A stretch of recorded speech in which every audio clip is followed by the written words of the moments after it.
आज की ये कहानी होने वाली है एक ऐसा एनिमे सीरीज के बारे में जो कि हमारी फ्यूचर को दर्शाती है। साइंटिस्ट के किसी गलती की वजह से दुनिया भर की सारी जमीनें बंजर हो चुकी है और ह्यूमन सिविलाइजेशन खत्म होने के तादाद पे आ चुकी है। तो कहानी की शुरुआत में हम एक साइंटिस्ट को देखते हैं जो कि गैर कानूनी एक्सपेरिमेंट्स करता रहता है, लेकिन एक दिन उसे एपीई की तरफ से जॉब ऑफर किया जाता है। एपीई साइंटिस्ट का एक ऐसा ग्रुप जिसका शुरुआत कब और कैसे हुआ जो कि कोई नहीं जानता। उन्होंने एक ऐसा माइनिंग टेक्नोलॉजी का आविष्कार किया जिससे वो धरती के गहराई में से एक ऐसा एनर्जी सोर्स को ढूंढ निकाला जो कि बहुत ही ज्यादा सस्ता था। अब उस साइंटिस्ट को एपीई के अंडर काम करने के लिए अच्छा खासा सैलरी दिया जाता है क्योंकि उनके हिसाब से धरती से निकले उस मैग्मा एनर्जी से अमरता को पाया जा सकता है। फिर साइंटिस्ट डॉक्टर करीना के साथ मिलकर इस ऑपरेशन को करते हैं और रिसर्च सक्सेसफुल होता है, लेकिन रिसर्च से पता चलता है कि अमरता को पाने के बाद बच्चे पैदा करने का काबिलियत खत्म हो जाता है। फिर भी लोग अमर होना ही पसंद करते हैं और इसका फायदा बस रईस लोग ही उठा पाते हैं। अब कुछ सालों बाद अमरता की वजह से बढ़ती आबादी को रोकने के लिए गरीब लोग जो बच्चा पैदा कर सकते हैं उनके ऊपर हाई टैक्स लगा दिया जाता है। पर उसी साल अमेरिका के कुछ इलाकों में जमीन बंजर होने लगी, जिसकी वजह लोगों ने मैग्मा एनर्जी की माइनिंग को बताया जिसे इग्नोर कर दिया गया और धीरे धीरे पूरी धरती रेत में बदल गई। फिर एपीई ने सभी देशों को अपनी प्लांटेशन की आविष्कार को दिखाया जहाँ वो इंसानों की बस्तियां बसाने वाला था और उसी समय लोगों को एक क्रिएचर दिखाई देता है जिसकी वजह से पूरी धरती खत्म होती जा रही थी, जिसे रोकने के लिए कई सारे न्यूक्लियर वेपन्स का यूज किया गया और इन क्रिएचर्स का नाम क्लेक्सासोर रखा गया। क्लेक्सासोर के साथ लड़ने के लिए प्लांटेशन बनाए गए जिसके अंदर शहर के लोग भी रहते हैं, जिसके बाद उन्हें क्लेक्सासोर की एक मरी हुई बॉडी मिलती है जिसका रिसर्च करने के बाद साइंटिस्ट को एंटी क्लेक्सासोर वेपन बनाने का लीडर अपॉइंट किया जाता है और उस रोबोट का नाम रखा गया फ्रांस। अब उस रोबोट यानी कि फ्रांस को चलाने के लिए कई सारे टेस्ट किए गए, साथ ही साथ डॉक्टर करीना का भी इस टेस्ट में डेथ हो जाता है और हजारों कुर्बानियों के बाद साइंटिस्ट को फ्रांस चलाने का राज पता चली जाता है। पहले पायलट्स को येलो ब्लड सेल्स का इंजेक्शन दिया जाता है, फिर उन्हें मेल और फीमेल की जोड़ी में राइड कराया गया जिस लड़ाई में क्लेक्सासोर के साथ साथ पूरी स्क्वाड की डेथ हो जाती है। अब एडल्ट्स को बचाने के लिए बच्चे पैदा करने का जरूरत है जिसके लिए कई सारे साइंटिफिक बच्चों को लैब में पैदा किया गया। तभी एपीई को पता चलता है कि क्लेक्सासोर के पास एक लीडर है। फिर साइंटिस्ट को वहाँ रिसर्च करने के लिए भेजा जाता है जहाँ एक एक करके उनके सारे सोल्जर्स मारे जाते हैं, लेकिन वो साइंटिस्ट को नहीं मारती, बस एक हाथ को काट के अलग कर देती है ताकि वो साइंटिस्ट के थ्रू एपीई को बता सके कि मैग्मा एनर्जी की माइनिंग को रोक दिया जाए। लेकिन साइंटिस्ट उस लड़की की बॉडी के कुछ हिस्सों को अपने साथ ले आता है और उसकी डीएनए का यूज करके एक नए बच्चे को जन्म देता है। अब कुछ सालों बाद वो बच्चा बड़ा हो जाता है जिसे रिसर्च करने के लिए कैद करके रखा जाता है और दूसरी तरफ हम बाकी बच्चों को देखते हैं जिन्हें खास करके फ्रांस यानी कि रोबोट को चलाने के लिए और एडल्ट्स को प्रोटेक्ट करने के लिए तैयार किया जा रहा होता है। उन्हें बहुत सारे एग्जाम्स देने पड़ते हैं जिसके थ्रू उन्हें एक कोड नंबर मिलता है और जिसका कोड नंबर कम होता है उसका पैरासाइट बनने का चांसेस उतना ही ज्यादा होता है। और इस सीरीज का मेन कैरेक्टर जिसका कोड नंबर है 016, लेकिन उसे कोड नंबर अच्छा नहीं लगता इसीलिए वो अपना नाम रखता है हीरो, और एक लड़की जिसका कोड नंबर 015 है उसका नाम रखता है इचिको। ऐसे करके वो बाकी बच्चों को भी एक एक नाम देता है। फिर एक दिन हीरो का चेकअप कंप्लीट होने के बाद जब वो आ रहा होता है तो उसे रास्ते में वही लड़की दिखाई देती है जिसे जबरदस्ती लैब के अंदर लेके जा रहे होते हैं। अब हीरो उसे देखने के लिए कई दिनों तक उसका पीछा करता है लेकिन हर बार पकड़ा जाता है, लेकिन एक दिन वो उसे देख लेता है जहाँ वो साइंटिस्ट उस लड़की के हाथ में छेद कर देता है जिसे वो कुछ सेकंड्स के अंदर हील भी कर लेती है। फिर भी उस लड़की के ऊपर और भी खतरनाक एक्सपेरिमेंट्स किए जाते हैं जिसे देख के हमारा हीरो पूरी तरीके से डर जाता है और सोच लेता है कि उस लड़की को कैसे भी करके बचा के रहेगा। जिसके बाद हीरो एक पैर के ऊपर उठता है और उस लड़की के रूम पे लगे कांच को किसी चीज से तोड़ देता है और उस लड़की को अपने साथ भगा के ले जाता है, जहाँ रास्ते में जाते समय हीरो को पता चलता है कि इस लड़की का कोड नंबर है 002। फिर हीरो उस लड़की के पैर में पट्टी बांध देता है ताकि उसे ठंड न लगे। फिर उसके साथ अपने चॉकलेट को भी शेयर करता है जिसे पहली बार खाने की वजह से 02 को वो बहुत पसंद भी आती है। लेकिन तभी एपीई के लोग उन्हें ढूंढते हुए वहाँ भी आ जाते हैं जिनसे बचते हुए बर्फीली और ठंडी हवाओं को पार करके वो कैसे भी करके एक बड़े से पेड़ के नीचे बैठ जाते हैं क्योंकि 02 के पैर में चोट लगी होती है जिसे हीरो चाटने लगता है क्योंकि उसे लगता है कि इससे 02 का जख्म जल्दी ठीक हो जाएगा, जिसे देख के 02 इमोशनल हो जाती है और रोने लगती है। लेकिन तभी एपीई के लोग वहाँ आते हैं और पहले हीरो को मार के बेहोश कर देते हैं, फिर दोनों को अपने साथ ले जाते हैं जहाँ साइंटिस्ट हीरो की उन सारी यादों को मिटा देता है जो भी उसने 02 के साथ बिताया था। अब हीरो 02 नाम की किसी भी लड़की को नहीं जानता, जिसके बाद हमें कई सालों बाद का सीन दिखाया जाता है जहाँ साइंटिस्ट एक जंग को लड़के आ रहे होते हैं जिसे 02 और उसके पार्टनर नहीं लड़ा था, जहाँ 02 बिल्कुल ठीक होती है लेकिन उसका पार्टनर मरने की हालत में होता है। और दूसरी तरफ हम हीरो को देखते हैं जो कि एक पैरासाइट बन चुका है, लेकिन वो अपने पार्टनर नाओमी के साथ इस फ्रांस को चलाने में असफल होता है। अब रूल के हिसाब से हीरो और उसके पार्टनर नाओमी को इस प्लांटेशन को छोड़ के जाना पड़ेगा, लेकिन हीरो का कोड नंबर कम होने की वजह से उसे यहाँ रहने के लिए खास परमिशन दिया जाता है। फिर हम हीरो के बाकी फ्रेंड्स को देखते हैं जिनमें से एक कहता है कि 02 पार्टनर किलर है, उसके साथ जो भी राइड करता है वो मारा जाता है और तीसरी बार राइड करने वाले का तो बचने का चांस ही नहीं क्योंकि 02 उसका खून चूस लेती है। अब हीरो फैसला करता है कि वो भी नाओमी के साथ इस प्लांटेशन को छोड़ के चला जाएगा, लेकिन नाओमी उसे जाने से रोक लेती जाती है क्योंकि आज तक इस प्लेंटेशन को छोड़ के जो भी गया है वो वापस कभी नहीं आया। इतना कहते ही वो चली जाती है और नीचे हम उनके फ्रेंड्स को देखते हैं जिनका आज फ्रांस बैटल ट्रेनिंग कराया जाएगा, जिसके बाद वो लोग ऑफिशियली पैरासाइट्स बन जाएंगे। लेकिन तभी एक जोरदार धमाका होता है और उनका डोर आधा खुल के ही रुक जाता है, जिससे वो बाहर भी नहीं निकल पाते और हीरो देख रहा होता है कि नाओमी का व्हीकल टूट के पत्थरों के नीचे कुचल जाता है। क्लेक्सासोर ने वहाँ हमला कर दिया था। प्लेंटेशन के थ्रू उसके ऊपर कई हमले किए जाते हैं लेकिन उसके ऊपर कोई असर नहीं होता, जिससे बच के हीरो भागने लगता है। लेकिन तभी उसे पीछे एक दूसरा मॉन्स्टर दिखाई देता है। क्लेक्सासोर सीधे गैराज में जाता है और हीरो के फ्रेंड्स के ऊपर अटैक करने वाला होता है कि तभी पीछे वाला मॉन्स्टर उसे रोक लेता है और उसके साथ फाइट करने लगता है। लेकिन क्लेक्सासोर को वो ज्यादा देर तक नहीं रोक पाता और उसके हमले से घायल होकर सीधे हीरो के पास जाके गिरता है, जिसके अंदर से जीरो-2 का पार्टनर बाहर निकलता है जो कि मर चुका था और अब जीरो-2 उस फ्रांस को अकेले पायलट करने वाली थी। लेकिन हीरो को पता था जीरो-2 अगर उसे अकेले पायलट करेगी तो मारी जाएगी। हीरो लाचार था क्योंकि उसके पास पार्टनर ना होने की वजह से वो अपनी दोस्तों का भी मदद नहीं कर पा रहा था, इसीलिए जीरो-2 के साथ वो भी इस फ्रांस को पायलट करने चला जाता है। लेकिन इस बार हीरो इस फ्रांस को आसानी से पायलट कर पा रहा था, जिसके बाद वो सीधे क्लेक्सासोर के कोर में अटैक करता है, जिससे वो क्लेक्सासोर मारा जाता है। लेकिन हमें पता चलता है कि हीरो इस पूरे फाइट के दौरान बेहोश था और उसे इस फाइट के बारे में कुछ भी नहीं पता।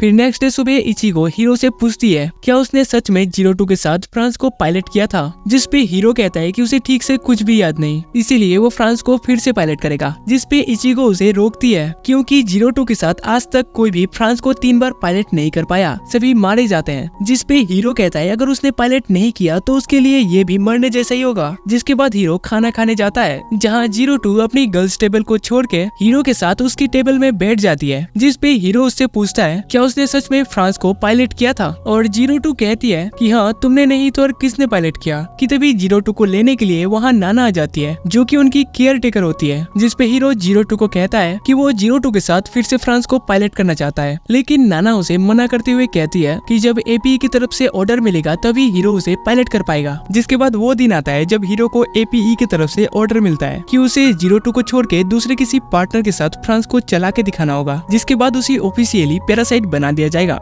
जिसपे इचिगो कहती है कि वो हीरो की पार्टनर बनेगी। जिसके बाद नेक्स्ट डे हीरो को एक दूसरे फ्रांस के साथ बैटल करना था, लेकिन हीरो इचिगो के माइंड के साथ खुद को बहुत ही आसानी से कनेक्ट कर लेता है और फ्रांस को चलाने लगता है। लेकिन थोड़ा आगे बढ़ते ही उसका फ्रांस फिर से बंद हो जाता है और वो इस बैटल को हार जाता है। जिसके बाद हीरो के हाथ से पैरासाइट बनने का ये आखिरी मौका भी चला जाता है। लेकिन लैब में हम नाना को देखते हैं जो कि कह रही होती है कि हीरो बाकी पैरासाइट के साथ कनेक्ट करने में फेल हो जाता है, लेकिन जीरो-2 के साथ वो आसानी से कनेक्ट कर लेता है जबकि वो पूरा टाइम बेहोश था। जिसपे हाची कहता है कि शायद इसीलिए साइंटिस्ट ने उसे एक खास पैरासाइट कहा है। जिसके बाद हमें उनके फ्रेंड्स से पता चलता है कि हीरो के बैटल को हारने के बाद भी उसे प्लांटेशन से नहीं निकाला गया, बल्कि उसे यहाँ रहने के लिए खास परमिशन दिया गया है। फिर हम हीरो को देखते हैं जो कि एक छोटा सा रोबोट में बैठ के बहुत ज्यादा मेहनत कर रहा होता है और कहता है कि वो कभी हार नहीं मानेगा, जिसे जीरो-2 ऊपर से खड़ी होकर देख रही होती है। फिर हीरो का ट्रेनिंग खत्म होने के बाद जब वो आ रहा होता है तो उसे जीरो-2 दिखती है जो कि सो रही थी, जिसका फायदा उठा के हीरो उसकी सींगों को करीब से देखने का कोशिश करता है तो उसे पता चलता है कि वो तो पहले से ही जगी हुई थी। फिर जीरो-2 उसे अपने साथ चलने के लिए कहती है तो हीरो भी उसके साथ चला जाता है। जिसके बाद रास्ते में उन्हें एक गेट को पार करना होता है, जिसे जीरो-2 आसानी से पार कर लेती है, लेकिन हीरो आगे नहीं आ पाता। जिसपे हीरो कहता है कि इस गेट को पार करने के लिए एस क्लास आईडी की जरूरत है जो कि पैरासाइट्स को नहीं दिए जाते। तभी जीरो-2 अपनी एस क्लास आईडी को दिखाती है और कहती है कि मुझे पता है तुम्हें अंदर कैसे लेके जाना है। फिर जीरो-2 उसकी हाथों को पकड़ के एक साथ गेट को पार करती है और वो अंदर आ भी जाते हैं। जिसके बाद हीरो प्लांटेशन की उस हिस्से में जाता है जहाँ पे वो आज तक कभी नहीं गया। दरअसल ये प्लांटेशन का वो हिस्सा है जहाँ पे इंसान रहते हैं। तभी हीरो उसे कहता है कि वो इस प्लांटेशन में कई सालों से रह रहा है, लेकिन उसने ऐसी जगह कभी नहीं देखी। और इतना कहते ही हीरो जीरो-2 को घूरने लगता है, जो कि जीरो-2 समझ जाती है और उसे कहती है कि तुम मुझे ऐसे क्यों घूर रहे हो। तो हीरो कहता है कि वो उसका नया नाम के बारे में सोच रहा है, जो कि हीरो का बचपन का आदत है। लेकिन तभी जीरो-2 वहाँ से जंप करती है और जो पतली सी रॉड है उसके ऊपर चलते हुए कहती है कि मुझे ये नाम अच्छा लगता है। तभी हीरो उसे आगे बढ़ने से रोकने लगता है। तभी जीरो-2 उसे कहती है क्या तुम मेरे साथ कहीं भागना चाहोगे, मैं तुम्हें यहाँ से निकाल सकती हूँ। इतना कहते ही वो हीरो के पास आ जाती है और कहती है कि मैं तो मजाक कर रही थी।